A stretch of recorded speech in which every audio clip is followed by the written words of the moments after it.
헬로 반갑 주례입니다. 우리가 알고 있었던 혹은 미처 알지 못했던 카드 속에 담겨있는 소소한 이야기 유카 스토리. 네, 오랜만에 돌고 돌아서 돌아온 유카 스토리입니다. 지금 제가 기획하고 있는 유희왕 컨텐츠가 있는데 이게 조금 시간이 오래 걸려요. 그래서 그 동안에 좀 올릴 만한 유희왕 컨텐츠가 뭐가 있을까 좀 고민을 해봤는데 제일 무난한 게 아무래도 역시 썰푸는 영상이잖아요. 의외로 사람들이 이게 빡세게 준비해서 갖춰진 영상보다도 그냥 편안하게 썰푸는 영상들을 좋아하시는 분들이 많더라고요. 유카 스토리도 그런 부류의 영상 중에 하나니까 오랜만에 제가 유희왕 썰푸는 느낌으로 유카 스토리 영상을 가지고 와봤습니다. 대본도 제가 미리 이렇게 좀 짜오기는 했는데 옛날처럼 나레이션 형식으로 그대로 진행하기보다도 그냥 편안하게 여러분들하고 대화하는 느낌으로 좀 진행을 한번 해보도록 하겠습니다. 자, 그래서 오늘 다룰 유카 스토리의 주제는 무엇이냐? 네, 바로 기어프리드 타임아웃 덱 사건입니다. 일단 이 덱 이름을 듣고 그거! 라고 생각하시는 분들이 있다면 나이대가 좀 있는 분들이 아닐까 싶은데 이게 너무 오래돼가지고 인터넷에 검색을 해봐도 관련 정보를 찾기가 쉽지가 않을 거예요. 그때가 이제 뭐 정확하진 않은데 아마 2005년에서 2010년 요 사이였을 거예요. 그러니까 2000년대 초반이죠. 10년은 훨씬 넘었고 뭐 20년 가까이 된 일인데 당시에 이 기어프리드 타임아웃 덱이 등장을 하면서 그 많은 유저들의 주목을 받게 되는 사건이 발생을 했어요. 많은 유저들의 주목을 받게 됐다고는 했지만은 이 시절의 유희왕을 즐겼던 사람들도 아마 이 덱 이름을 처음 듣는 분들이 꽤 많이 있을 겁니다.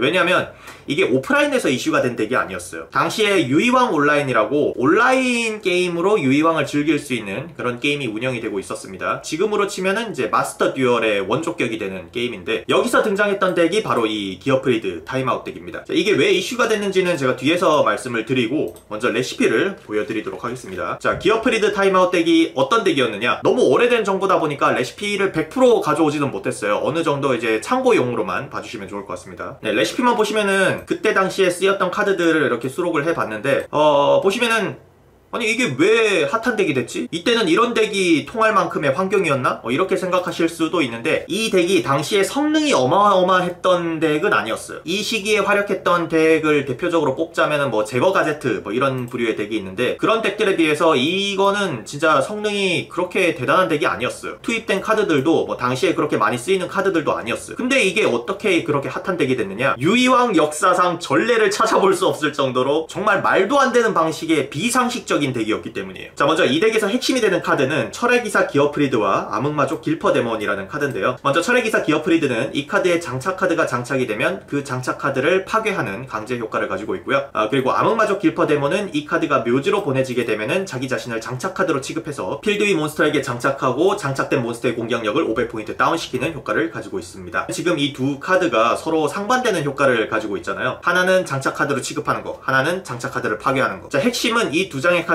둘 다 옛날 카드라서 명칭 턴 제약이 없었습니다. 그러니까 한 턴에 몇 번이든 효과를 발동할 수 있다는 거죠. 자, 그러면 만약에 길퍼데몬을 묘지로 보냈는데 이 카드를 장착 카드로 취급해서 기어프리드한테 장착을 하면 어떻게 될까요? 기어프리드는 자기 자신한테 장착된 카드를 파괴하는 효과를 가지고 있기 때문에 파괴하게 됩니다. 자, 그러면 파괴된 길퍼데몬은 묘지로 보내지죠. 묘지로 보내진 이 카드는 장착 카드로 취급해서 기어프리드한테 다시 장착됩니다. 기어프리드 효과가 다시 발동해서 또 파괴된 길퍼데몬은 묘지로 보내지니까 또 효과가 발동해서 다시 장착 카드로 취급. 장착 파괴, 장착 파괴, 장착 파괴, 이거를 계속해서 반복을 할 수 있게 됩니다. 자, 근데 제가 여기까지 설명을 드리면 사람들이 아니 근데 그게 무슨 의미가 있죠? 라고 생각을 할 수가 있잖아요. 자, 바로 여기에서 그 당시에 유희왕 온라인의 치명적인 맹점이 드러납니다. 지금 설명드린 이 장착 콤보는 내가 내 카드 효과를 써서 효과를 발동하고 있는 거잖아요. 그러면은 내 시간 제한이 줄어드는 게 맞거든요. 근데 이 콤보를 상대 턴에 실행하게 되면은 상대 턴의 시간 제한이 줄어드는 시스템이었어요. 그러니까 상대 턴에 길퍼데몬을 묘지로 보내면 기어프리드한테 계속 장착파괴 이거를 남발을 하면서 상대 턴 시간 제한을 계속 갉아먹는 거예요. 그러니까 상대는 이 콤보를 중간에 끼어들어서 뭔가 제지할 만한 카드가 없으면 아무것도 못한 상태로 그냥 제한 시간만 계속 깎여 나가는 거예요. 그러다가 결국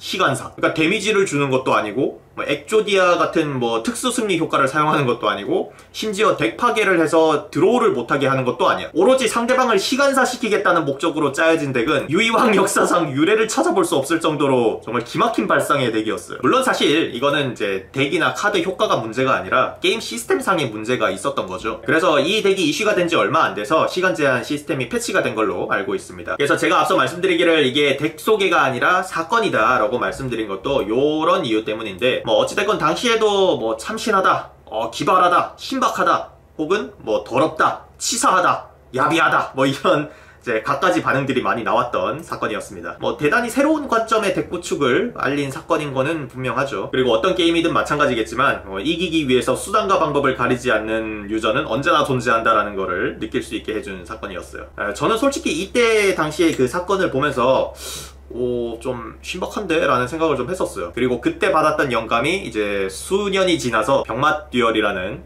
영상을 탄생하게 되는 계기가 됩니다. 게임 룰이 필요한 이유는 룰로 정하지 않은 것들을 이용하기 위해서다. 이 대사도 제가 이 사건을 생각하면서 썼던 대사였거든요. 시간 제한 시스템 룰에 허점이 있네? 그럼 그거도 이용해야지. 약간 이런 느낌. 물론 그 외에도 뭐 제 병맛 듀얼 영상에 영향을 줬던 여러가지 재밌는 사건들이 있는데 그거는 또 듣고 싶어하는 분들이 많이 있으면 따로 한번 다뤄보도록 하겠습니다. 오프라인에서는 뭐 성립 자체가 안 되는 덱이죠. 오로지 유이왕 온라인 그때 당시에 그 환경 게임 시스템을 메타하는 메타비트 약간 그런 느낌. 번외로 또 말씀드리면 이제 길퍼데몬과 기어프리드 콤보는 오프라인에서도 가능은 합니다. 이 화염의 프린세스와 사기고양이라는 카드가 있는데 이 두 장의 카드를 더하면은 이제 시간사가 아니더라도 상대방을 킬을 낼 수 있는 콤보가 존재하는데 화염의 프린세스 같은 경우에는 자기 자신의 라이프가 회복될 때마다 상대한테 500포인트 데미지를 주는 효과를 가지고 있고 사기고양은 지속 마법 카드인데 장착 카드가 장착될 때마다 1000 라이프 포인트를 회복하고 장착 카드가 파괴되면 1000포인트 데미지를 받는 효과를 가지고 있어요. 그래서 길퍼데몬 이랑 기어프리드로 무한 장착 콤보를 진행을 할 때 이 사기고양이 깔려 있으면 계속해서 라이프를 회복했다가 데미지를 받았다가 이걸 반복하게 되잖아요. 여기에 화염의 프린세스까지 있으면 사기고양의 효과로 회복을 할 때마다 상대한테 500포인트 데미지를 주게 되면서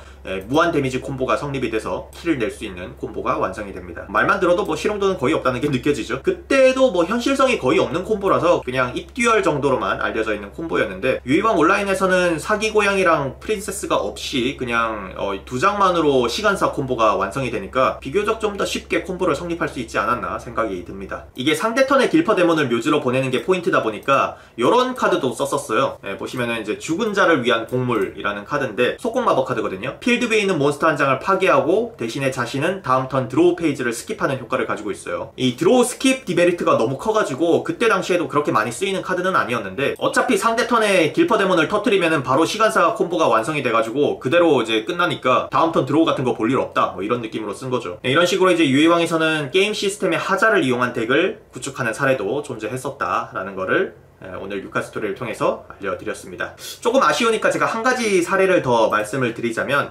요거는 이제 제 개인적인 이야기인데 이거는 온라인 게임은 아니고 유이왕 익스퍼드 2006이라고 이때 당시에 게임보이 어드벤처로 플레이하는 유이왕 게임이 있었거든요. 거기서 제가 즐겨 썼던 덱이 있는데 일명 댄디블레이드 덱이라는 제가 직접 지은 이름의 덱이 있어요. 당시에 사용했었던 덱 레시피를 재현을 해보면 요런 느낌이었는데 덱 구성 자체는 뭐 익숙합니다. 명출이랑 몬스터 게이트 같은 카드들로 전사적 몬스터를 무더기로 덤핑을 하고 신검 피닉스 블레이드로 제외한 다음에 차원 융합으로 부활시킨다. 이거는 제가 옛날에 유카 스토리 신검 피닉스 블레이드 편에서 이야기한 게 있기 때문에 거기서 한번 더 보시면 좋을 것 같고요. 핵심은 뭐냐면 이 덱이 전사족 위주로 돌아가는 덱이었거든요. 근데 여기에 덴디라이온을 같이 넣어서 쓰는 거였어요. 왜냐하면 이 덴디라이온이 원래 식물종 몬스터인데 익스퍼드 2006에서는 이게 데이터상 오류로 전사적으로 기재가 되어 있었어요. 덴디라이언이 2006년 초에 등장한 카드였는데 익스퍼드 2006이 나온 시점에서 덴디라이언이 나온 지 얼마 안 된 카드다 보니까 이 데이터에 착오가 좀 있었던 것 같아요. 이 익스퍼드 2006에서만큼은 덴디라이언이 전사적 몬스터로 들어가 있었기 때문에